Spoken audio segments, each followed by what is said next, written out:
O final de ano se aproxima e consigo os preparativos cada vez maiores para as eleições nos Estados Unidos e o inverno rigoroso cada vez mais próximo da Ucrânia. Para tanto, os formuladores de políticas e estratégias militares do Ocidente buscam construir um plano para descalonar a guerra e permitir negociações entre as principais partes antes que as tensões no Oriente Médio estourem e abram novas frentes para uma guerra regional.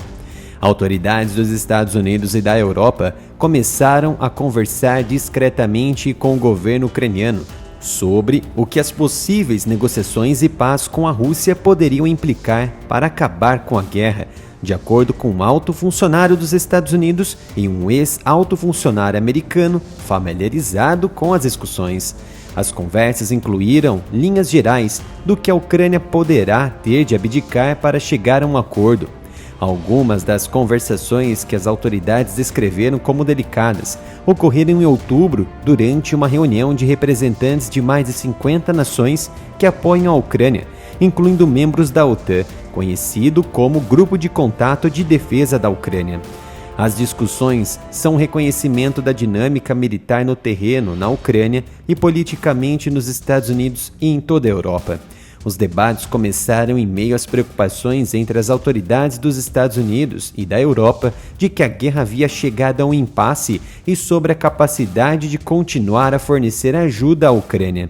Funcionários do governo Biden também estão preocupados com o fato de a Ucrânia estar ficando sem forças, enquanto a Rússia tem um suprimento aparentemente infinito. A Ucrânia também está lutando com o recrutamento e assistiu recentemente a protestos públicos sobre alguns dos requisitos de recrutamento ilimitado do presidente Volodymyr Zelensky.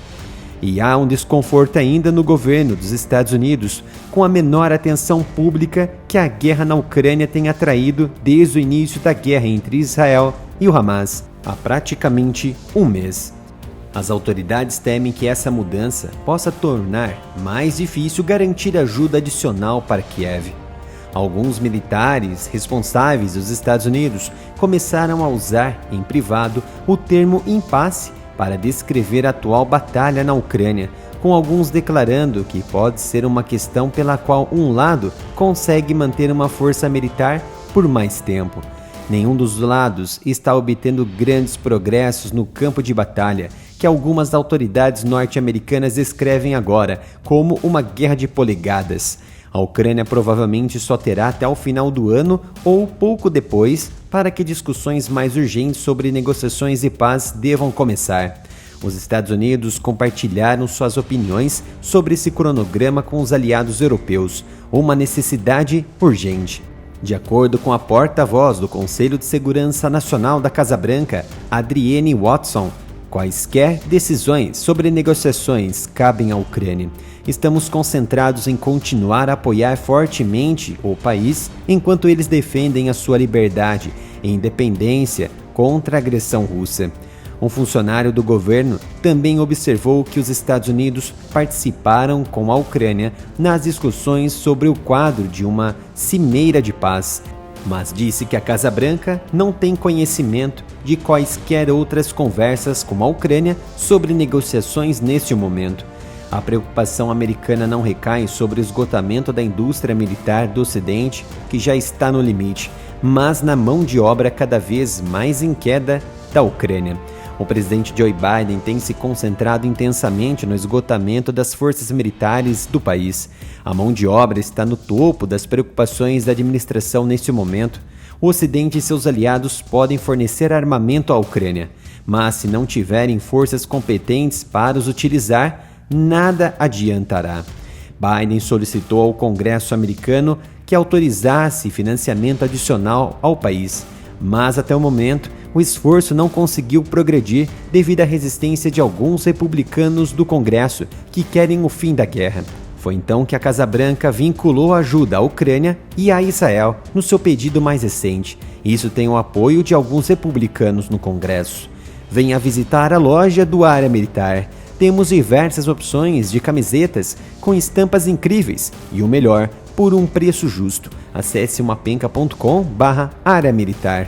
Antes do conflito iniciar entre Israel e Hamas, responsáveis da Casa Branca expressaram publicamente a confiança de que o financiamento adicional da Ucrânia seria aprovado no Congresso antes do final deste ano, embora admitissem em privado preocupações sobre o quão difícil isso poderia ser.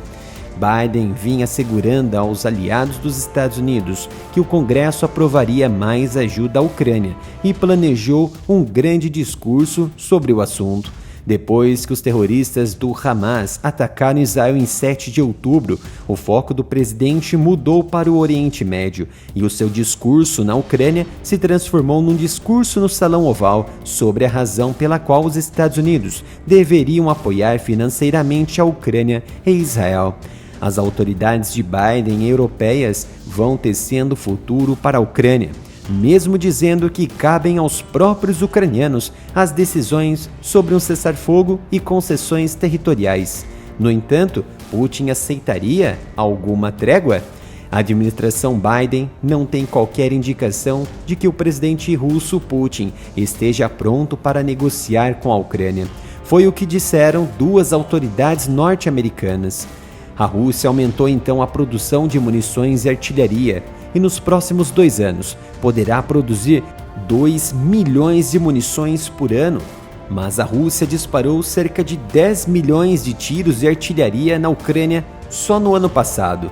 E mesmo melhorando a sua indústria de defesa, a conta não bate. Muito provavelmente, Putin manterá suas relações com seus aliados mais próximos, incluindo o Irã, Coreia do Norte e China, para alavancar ainda mais a sua força militar com mais munições vindas de fora.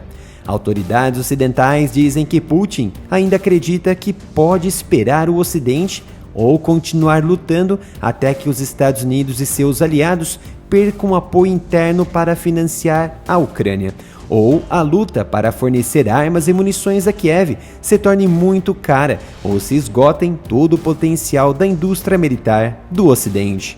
Gostou desta análise? Quer receber mais vídeos como esse? Então se inscreva e ative o sino de notificação. E se desejar receber nossas análises sobre geopolítica, defesa, 24 horas por dia, basta acessar aos nossos canais no Telegram e no WhatsApp, com os links que deixamos aqui nos comentários.